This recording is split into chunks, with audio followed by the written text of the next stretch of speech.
ਹਾਂਜੀ, ਸਵਾਗਤ ਹੈ ਤੁਹਾਡਾ ਲਰਨਿੰਗ ਪਾਥ ਚੈਨਲ ਉੱਪਰ, ਜਿਸ ਵਿੱਚ ਅਸੀਂ ਲੋਕ ਸਭਾ ਬਾਰੇ ਪੜ੍ਹਾਂਗੇ। ਇਹ ਸੋਸ਼ਲ ਸਾਇੰਸ ਸਬਜੈਕਟ ਦਾ ਪਹਿਲਾ ਚੈਪਟਰ ਹੈਗਾ, ਠੀਕ ਹੈ ਜੀ। ਇਸ ਵਿੱਚ ਅਸੀਂ ਲੋਕ ਸਭਾ ਦੇ ਬਾਰੇ ਜਿੰਨੇ ਵੀ ਕੁਐਸਚਨ ਐਗਜ਼ਾਮ ਨਾਲ ਰਿਲੇਟਡ ਜਿੰਨੇ ਵੀ ਕੁਐਸਚਨ ਹੈਗੇ ਆ, ਉਹ ਅਸੀਂ ਇਸ ਚੈਪਟਰ ਵਿੱਚ ਕਵਰ ਕਰਾਂਗੇ। ਤਾਂ ਲੋਕ ਸਭਾ ਨੂੰ ਹਾਊਸ ਆਫ ਦ ਪੀਪਲ ਵੀ ਕਹਿੰਦੇ ਹੈਗੇ ਆ, ਕਿ ਜਿਸ ਵਿੱਚ 79 ਅਨੁਛੇਦ ਵਿੱਚ ਇਹ ਫੈਸਲਾ ਲਿਆ ਗਿਆ ਕਿ ਭਾਰਤ ਦੇ ਦੋ ਸਦਨ ਹੋਣਗੇ, ਇੱਕ ਲੋਕ ਸਭਾ ਔਰ ਇੱਕ ਰਾਜ ਸਭਾ। ਲੋਕ ਸਭਾ ਨੂੰ ਹੇਠਲਾ ਸਦਨ ਕਿਹਾ ਗਿਆ ਤੇ ਰਾਜ ਸਭਾ ਨੂੰ ਉੱਪਰਲਾ ਸਦਨ, ਤੇ ਇਸ ਦਾ ਕਾਰਜਕਾਲ 5 ਸਾਲ ਦਾ ਹੁੰਦਾ ਹੈਗਾ।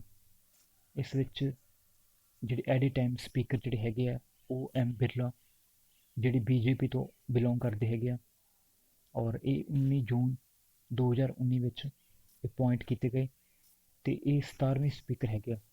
ਇਸ ਤੋਂ ਪਹਿਲਾਂ ਚੋਣਾਂ ਵੀ 17 ਹੋ ਚੁੱਕੀਆਂ ਹੈਗੀਆਂ, ਤੇ ਅੱਜ ਆਪਣੀ ਪਿਛਲੀ 2019 ਵਿੱਚ ਜਿਹੜੀ ਚੋਣ ਹੋਈ ਹੈਗੀ ਆ 2019 ਵਿੱਚ, ਉਹਦੇ ਵਿੱਚ 17ਵੇਂ ਸਪੀਕਰ ਜਿਹੜੇ ਚੁਣੇ ਗਏ ਹੈਗੇ ਆ, ਉਹ ਐਮ ਬਿਰਲਾ, ਜਿਹੜੇ ਬੀਜੇਪੀ ਤੋਂ ਬਿਲੋਂਗ ਕਰਦੇ ਹੈਗੇ ਆ। ਤਾਂ ਇਸ ਲੋਕ ਸਭਾ ਦੇ ਮੈਂਬਰ ਚੋਣ ਪ੍ਰਕਿਰਿਆ ਦਾ ਜਿਹੜਾ ਢੰਗ ਹੁੰਦਾ ਹੈਗਾ, ਉਸ ਵਿੱਚ ਫਸਟ ਪਾਸਟ ਦਾ ਪੋਸਟ ਸਿਸਟਮ। ਇਸ ਵਿੱਚ ਕਿਸੇ ਮੈਂਬਰ ਨੂੰ ਚੁਣ ਲਿਆ ਜਾਂਦਾ ਹੈਗਾ, ਤੇ ਉਸ ਉੱਪਰ ਸਾਰੇ ਜਿੰਨੇ ਵੀ ਜਿਹੜੇ ਮੈਂਬਰ ਵੋਟਿੰਗ ਕਰਦੇ ਹੈਗੇ, ਠੀਕ ਹੈ ਜੀ, ਤਾਂ ਉਸ ਨੂੰ ਚੁਣ ਲਿਆ ਜਾਂਦਾ ਹੈਗਾ। ਜਿਸ ਦੇ ਵੋਟ ਜ਼ਿਆਦਾ ਹੋ ਜਾਂਦੇ ਹੈਗੇ ਆ, ਤਾਂ ਉਸ ਨੂੰ ਕਹਿੰਦੇ ਆ ਫਸਟ ਪਾਸਟ ਦਾ ਪੋਸਟ ਸਿਸਟਮ। ਤੇ ਪਿਛਲੀਆਂ ਚੋਣਾਂ ਜਿਹੜੀਆਂ ਹੋਈਆਂ ਸੀਗੀਆਂ, ਉਹ 11 ਅਪ੍ਰੈਲ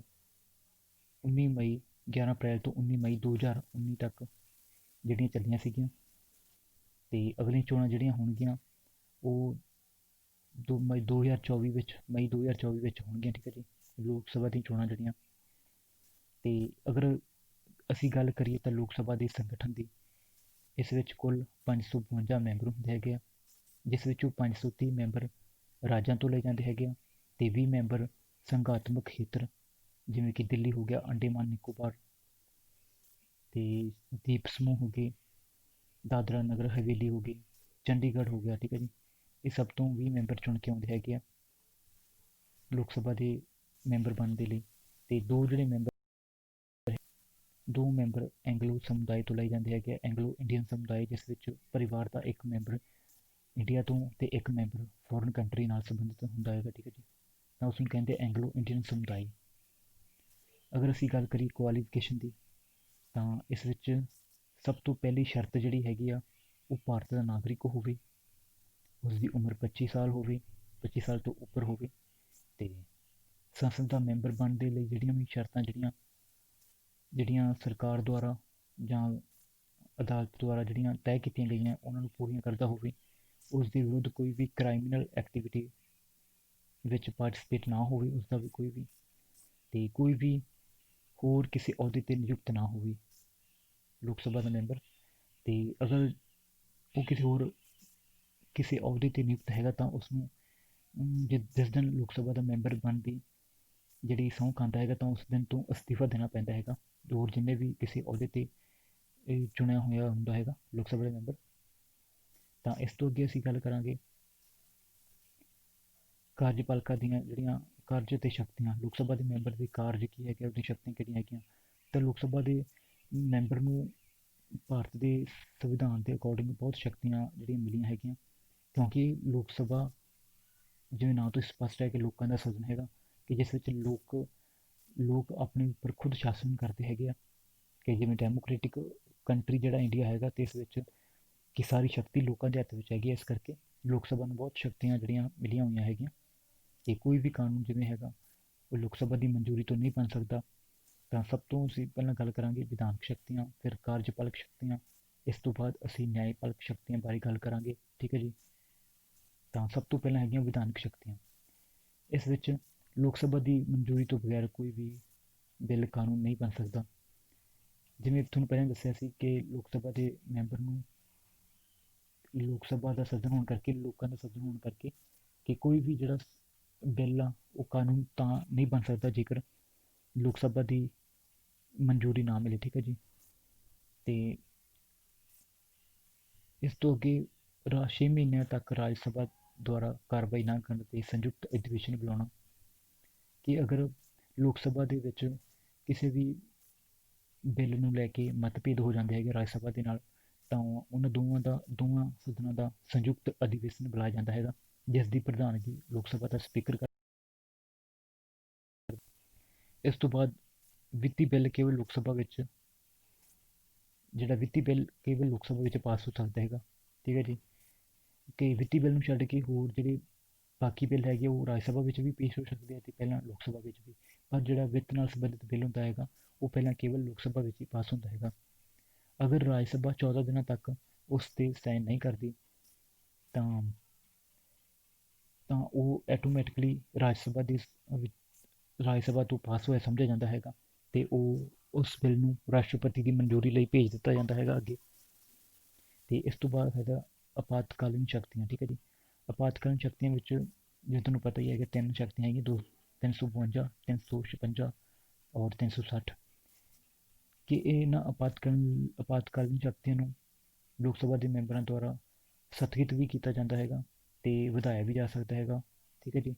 ਤੇ ਕਿਉਂਕਿ ਲੋਕ ਸਭਾ ਦੇ ਮੈਂਬਰਾਂ ਨੂੰ ਬਹੁਮਤ ਪ੍ਰਾਪਤ ਹੁੰਦਾ ਹੈਗਾ, ਇਸ ਕਰਕੇ ਉਹ ਦੇਖਦੇ ਹੈਗੇ ਕਿ ਆਪਾਤਕਾਲੀਨ ਸਥਿਤੀ ਹੈਗੀ ਉਸ ਨੂੰ ਬਰਕਰਾਰ ਰੱਖਿਆ ਜਾਵੇ ਜਾਂ ਉਸ ਨੂੰ ਖਤਮ ਕੀਤਾ ਜਾਵੇ, ਤਾਂ ਇਹ ਸਾਰੇ ਫੈਸਲੇ ਲੋਕ ਸਭਾ ਦੇ ਮੈਂਬਰ ਲੈਂਦੇ ਹੈਗੇ ਆ। ਇਸ ਤੋਂ ਅੱਗੇ ਅੰਤਰਰਾਸ਼ਟਰੀ ਸਮਝੌਤੇ ਉੱਪਰ ਕੋਈ ਵੀ ਕਾਨੂੰਨ ਬਣਾਉਣਾ ਹੈਗਾ ਤਾਂ ਉਹ ਲੋਕ ਸਭਾ ਦੇ ਮੈਂਬਰਾਂ ਨੂੰ ਪਹਿਲ ਹੁੰਦੀ ਹੈਗੀ, ਠੀਕ ਹੈ ਜੀ। ਕਿਉਂਕਿ ਲੋਕ ਸਭਾ ਦੇ ਹੀ ਆਪਣਾ ਇਸ ਤਰ੍ਹਾਂ ਦੇ ਅਹਿਮ ਮੁੱਦੇ ਸੰਸਦ ਵਿੱਚ ਉਠਾਉਂਦੇ ਹੈਗੇ ਆ ਤੇ ਫਿਰ ਹੀ ਕਿਤੇ ਜਾ ਕੇ ਉਹ ਜਿਹੜੇ ਬਿੱਲ ਕਾਨੂੰਨ ਬਣਦੇ ਹੈਗੇ ਆ। ਤਾਂ ਇਸ ਤੋਂ ਅੱਗੇ ਅਸੀਂ ਪੜ੍ਹਾਂਗੇ ਕਾਰਜਪਾਲਕ ਸ਼ਕਤੀਆਂ ਬਾਰੇ। ਤਾਂ ਹੁਣ ਅਸੀਂ ਗੱਲ ਕਰਾਂਗੇ ਕਾਰਜਪਾਲਕ ਸ਼ਕਤੀਆਂ ਬਾਰੇ। ਇਸ ਵਿੱਚ ਲੋਕ ਸਭਾ ਦੇ ਮੈਂਬਰ ਸਭ ਤੋਂ ਪਹਿਲਾਂ ਜਿਹੜਾ ਘੰਟਾ ਹੁੰਦਾ ਹੈਗਾ ਪ੍ਰਸ਼ਨ ਕਾਲ ਦਾ ਹੁੰਦਾ ਹੈਗਾ।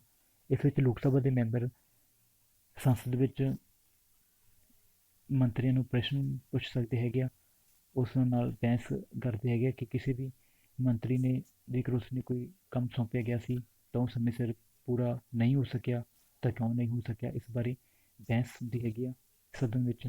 ਤਾਂ ਉਹ ਲੋਕ ਸਭਾ ਦੇ ਮੈਂਬਰ ਮੰਤਰੀਆਂ ਨਾਲ ਸਵਾਲ ਜਵਾਬ ਕਰਦੇ ਹੈਗੇ ਆ ਤਾਂ ਉਹਨਾਂ ਨੂੰ ਕੰਟਰੋਲ ਕਰਦੇ ਹੈਗੇ ਆ, ਠੀਕ ਹੈ ਜੀ। ਤੇ ਇਸ ਤੋਂ ਬਾਅਦ ਹੈਗਾ ਸਥਗਿਤ ਪ੍ਰਸਤਾਵ ਪਾਸ ਕਰਦੇ ਹੈਗੇ ਆ।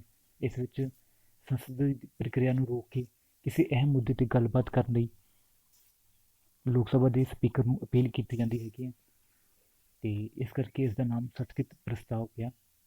ਇਸ ਤੋਂ ਇਲਾਵਾ ਧਿਆਨ ਦਿਵਾਊ ਮਤਾ ਲੋਕ ਸਭਾ ਦੇ ਮੈਂਬਰ ਪਾਸ ਕਰ ਸਕਦੇ ਆ ਇਸ ਵਿੱਚ, ਕਿ ਕਿਸੇ ਅਹਿਮ ਮੁੱਦੇ ਉੱਪਰ ਧਿਆਨ ਦਿਵਾਉਣ ਲਈ ਲੋਕ ਸਭਾ ਦੇ ਸਪੀਕਰ ਨੂੰ ਅਪੀਲ ਕੀਤੀ ਜਾਂਦੀ ਹੈਗੀ ਆ। ਇਸ ਤੋਂ ਇਲਾਵਾ ਅਵਿਸ਼ਵਾਸ ਪ੍ਰਸਤਾਵ, ਇਸ ਵਿੱਚ ਕਿਸੇ ਮੰਤਰੀ ਦੇ ਵਿਰੁੱਧ ਜੇਕਰ ਅਵਿਸ਼ਵਾਸ ਪ੍ਰਸਤਾਵ ਪਾਸ ਹੋ ਜਾਂਦਾ ਹੈਗਾ ਤਾਂ ਉਸ ਮੰਤਰੀ ਨੂੰ ਅਸਤੀਫਾ ਦੇਣਾ ਪੈਂਦਾ ਹੈਗਾ। ਤਾਂ ਇਹ ਸ਼ਕਤੀ ਵੀ ਲੋਕ ਸਭਾ ਦੇ ਮੈਂਬਰਾਂ ਕੋਲ ਹੈਗੀ ਆ ਕਿ ਉਹ ਅਵਿਸ਼ਵਾਸ ਮਤਾ ਪਾਸ ਕਰ ਸਕਦੀ ਹੈਗੀ ਆ। ਇਸ ਤੋਂ ਅੱਗੇ ਨਿਆਇਕ ਸ਼ਕਤੀਆਂ ਹੈਗੀਆਂ। ਨਿਆਇਕ ਸ਼ਕਤੀਆਂ ਦੇ ਵਿੱਚ ਕਿ ਲੋਕ ਸਭਾ ਦੇ ਮੈਂਬਰ ਉੱਚ ਨਿਆਲਿਆ ਦੇ ਜੱਜ ਉੱਪਰ ਮੁੱਖ ਚੋਣ ਅਧਿਕਾਰੀ, ਮਹਾਨਿਆਂਵਾਦੀ, ਮਹਾਲੇਖਾ ਪ੍ਰੀਖਕ ਉੱਪਰ ਮਹਾ ਅਭਿਭੋਗ ਸ਼ਕਤੀ ਜਿਹੜੀ ਅਵਿਸ਼ਵਾਸ ਪ੍ਰਸਤਾਵ ਦੀ ਜਿਹੜੀ ਪਹਿਲਾਂ ਅਸੀਂ ਪੜ੍ਹੀ ਆ ਉਸ ਉੱਪਰ ਅਵਿਸ਼ਵਾਸ ਪ੍ਰਸਤਾਵ ਪਾਸ ਕਰ ਸਕਦੇ ਹੈਗੇ ਆ, ਜਿਸ ਰਾਹੀਂ ਉਸ ਮੰਤਰੀ ਨੂੰ ਸਵਾਲ ਪੁੱਛੇ ਜਾਂਦੇ ਹੈਗੇ ਆ ਕਿ ਜਿਹੜਾ ਵੀ ਕੰਮ ਉਸਨੂੰ ਸੌਂਪਿਆ ਗਿਆ ਸੀ ਜਾਂ ਉਸ ਉੱਪਰ ਕਾਰਵਾਈ ਕਿਉਂ ਨਹੀਂ ਹੋ ਸਕੀ, ਇਸ ਕਰਕੇ ਜਾਂ ਜੱਜ ਨੇ ਕੋਈ ਗਲਤ ਫੈਸਲਾ ਲਿਆ, ਠੀਕ ਹੈ ਜੀ। ਤਾਂ ਉਹ ਸਭ ਮਹਾਭਿਭੋਗ ਵਿੱਚ ਜਿਹੜੀ ਸ਼ਕਤੀ ਹੈਗੀ ਲੋਕ ਸਭਾ ਦੇ ਮੈਂਬਰ ਨੂੰ ਮਿਲੀ ਹੈਗੀ ਹੈ, ਠੀਕ ਹੈ ਜੀ। ਇਸ ਵਿੱਚ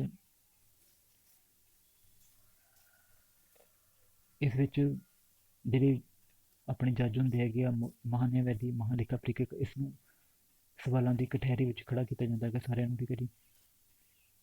ਇਸ ਤੋਂ ਹੈਗਾ ਚੁਣਾਵ ਸੰਬੰਧੀ ਸ਼ਕਤੀਆਂ।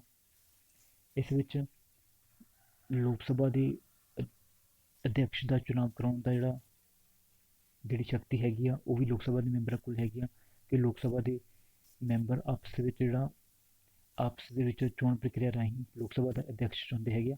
ਤਾਂ ਇਸ ਵਿੱਚ ਸਭ ਤੋਂ ਜਿਹੜਾ ਸੀਨੀਅਰ ਲੋਕ ਸਭਾ ਦਾ ਮੈਂਬਰ ਹੁੰਦਾ ਹੈਗਾ ਉਸਨੂੰ ਸਪੀਕਰ ਚੁਣਿਆ ਜਾਂਦਾ ਹੈਗਾ, ਠੀਕ ਹੈ ਜੀ, ਚੋਣ ਕਰਕੇ। ਇਸ ਤੋਂ ਅੱਗੇ ਹੈਗਾ ਰਾਸ਼ਟਰਪਤੀ ਦੇ ਚੁਣਾਵ ਪ੍ਰਕਿਰਿਆ ਵਿੱਚ ਹਿੱਸਾ ਲੈਂਦੇ ਹੈਗੇ, ਠੀਕ ਹੈ ਜੀ। ਕਿ ਲੋਕ ਸਭਾ ਦੇ ਮੈਂਬਰ ਨੂੰ ਇਹ ਅਧਿਕਾਰ ਹੈਗਾ ਕਿ ਉਹ ਰਾਸ਼ਟਰਪਤੀ ਦੇ ਚੁਣਾਵ ਵਿੱਚ ਹਿੱਸਾ ਲੈਂਦੇ ਹੈਗੇ ਆ। ਇਸ ਤੋਂ ਇਲਾਵਾ ਉਪ ਰਾਸ਼ਟਰਪਤੀ ਦੀ ਚੋਣ ਵਿੱਚ ਵੀ ਹਿੱਸਾ ਲੈਂਦੇ ਹੈਗੇ ਆ। ਤਾਂ ਇਸ ਤਰ੍ਹਾਂ ਅਸੀਂ ਦੇਖਿਆ ਕਿ ਲੋਕ ਸਭਾ ਦੇ ਮੈਂਬਰ ਨੂੰ ਬਹੁਤ ਸਾਰੀਆਂ ਸ਼ਕਤੀਆਂ ਪ੍ਰਾਪਤ ਹੈਗੀਆਂ। ਤਾਂ ਉਹ ਕਿਸੇ ਵੀ ਮੁੱਦੇ ਉੱਪਰ ਆਪਣੀ ਅਪੀਲ ਕਰ ਸਕਦੇ ਹੈਗੇ ਆ ਲੋਕ ਸਭਾ ਦੇ ਸਪੀਕਰ ਨੂੰ, ਕਿਸੇ ਵੀ ਅਹਿਮ ਮੁੱਦੇ ਉੱਪਰ ਚਰਚਾ ਕਰਨ ਲਈ ਕਹਿ ਸਕਦੇ ਹੈਗੇ ਆ। ਅਤੇ ਇਸ ਤੋਂ ਅੱਗੇ ਅਸੀਂ ਪੜ੍ਹਾਂਗੇ ਕਿ ਲੋਕ ਸਭਾ ਦੇ ਸਪੀਕਰ ਹੁਣ ਤੱਕ ਕਿੰਨੇ ਵੀ ਸਪੀਕਰ ਹੋਏ ਹੈਗੇ ਆ। ਕਿ ਸਭ ਤੋਂ ਹੁਣ ਤੱਕ 17 ਸਪੀਕਰ ਹੋਏ ਹੈਗੇ ਆ, ਜਿਸ ਵਿੱਚ ਸਭ ਤੋਂ ਪਹਿਲਾਂ ਸੀਗੇ ਗਣੇਸ਼ ਵਾਸੂਦੇਵ ਮਾਵਲੰਕਰ 1950 ਤੋਂ 1956 ਤੱਕ। ਦੂਸਰੇ ਅਨੰਤ ਸ਼ਯਨਮ ਅਹੰਕਾਰ 1956 ਤੋਂ 62 ਤੱਕ। ਹੁਕਮ ਸਿੰਘ 1962 ਤੋਂ 67 ਤੱਕ। ਨੀਲਮ ਸੰਜੀਵਾ ਰੈਂਡੀ 1967 ਤੋਂ 69 ਤੱਕ। ਗੁਰਦਿਆਲ ਸਿੰਘ ਢਿੱਲੇ ਡਾਕਟਰ ਗੁਰਦਿਆਲ ਸਿੰਘ ਢਿੱਲੇ 1969 ਤੋਂ 75 ਤੱਕ। ਬਲੀਰਾਮ ਭਗਤ, ਇਹ ਤੁਸੀਂ ਸਾਰੇ ਦੇਖ ਲੈਣੇ, ਠੀਕ ਹੈ ਜੀ। ਕਿ ਇਸ ਤੋਂ ਬਾਅਦ KS ਹੈਂਗੜੇ, ਬਲਰਾਮ ਜਾਖੜ, ਰਵੀ ਰਾਏ, ਸ਼ਿਵਰਾਜ ਪਾਟਿਲ, PA ਸਿੰਘਮਾ ਤੇ JM ਬਾਲਯੋਗੀ, PM ਸਾਇਦ, ਮਨੋਹਰ ਗਜਾਨਨ ਜੋਸ਼ੀ, ਇਸ ਤੋਂ ਅੱਗੇ ਸੋਮਨਾਥ ਚੈਟਰਜੀ ਤੇ ਇਸ ਤੋਂ ਅੱਗੇ ਮੀਰਾ ਕੁਮਾਰ। ਇਹ 2009 ਤੱਕ ਦਾ PDF ਹੈਗਾ। ਇਸ ਤੋਂ ਅੱਗੇ ਸਾਡੇ ਜਿਹੜੇ ਸੀਗੇ ਬਣੇ ਸੀਗੇ ਸੁਮਿਤਰਾ ਮਹਾਜਨ, ਇਸ ਤੋਂ ਅੱਗੇ ਤੁਸੀਂ ਲਿਖ ਲੈਣਾ ਹੈਗਾ, ਠੀਕ ਹੈ ਜੀ। ਸੁਮਿਤਰਾ ਮਹਾਜਨ, ਇਸ ਤੋਂ ਅੱਗੇ ਸੁਮਿਤਰਾ ਮਹਾਜਨ, ਠੀਕ ਹੈ ਜੀ। ਤੇ ਇਸ ਤੋਂ ਜਿਹੜੇ ਹੈਗੇ ਆ ਉਹ ਤੁਹਾਨੂੰ ਦੱਸਿਆ ਸੀਗਾ OM ਬਿਰਲਾ ਜੀ, ਠੀਕ ਹੈ ਜੀ। ਜਿਹੜੇ ਹੁਣ 17ਵੇਂ ਜਿਹੜੇ ਚੁਣੇ ਗਏ ਹੈਗੇ ਆ OM ਬਿਰਲਾ ਜੀ, ਤੇ ਇਸ ਤੋਂ ਪਹਿਲਾਂ ਸੀ ਜਿਹੜੇ ਸੁਮਿਤਰਾ ਮਹਾਜਨ, ਠੀਕ ਹੈ ਜੀ। ਤਾਂ ਸਾਡਾ ਇਹ ਸਾਰਾ ਵੀਡੀਓ ਖਤਮ ਹੋਣ ਜਾ ਰਿਹਾ ਹੈ, ਠੀਕ ਹੈ ਜੀ। ਤਾਂ ਤੁਸੀਂ ਜਾਂ ਕਿਸੇ ਵੀ ਲੋਕ ਸਭਾ ਦੇ ਕਿਸੇ ਵੀ ਆਪਣੇ ਕੁਐਸਚਨ ਦੇ ਉੱਪਰ ਕੋਈ ਵੀ ਡਾਊਟ ਹੈਗਾ ਤਾਂ ਤੁਸੀਂ ਇਸ ਕਮੈਂਟ ਬਾਕਸ ਰਾਹੀਂ ਤੁਸੀਂ ਪੁੱਛ ਸਕਦੇ ਹੋ। ਤਾਂ ਇਸ ਤੋਂ ਬਾਅਦ ਅਸੀਂ ਰਾਜ ਸਭਾ ਦਾ ਪੂਰਾ ਚੈਪਟਰ ਕਵਰ ਕਰਾਂਗੇ। ਤਾਂ ਤਦ ਤੱਕ ਧੰਨਵਾਦ ਜੀ ਸਾਰਿਆਂ ਦਾ, ਠੀਕ ਹੈ ਜੀ। ਮਿਲਦੇ ਹਾਂ ਅਗਲੇ ਚੈਪਟਰ ਵਿੱਚ।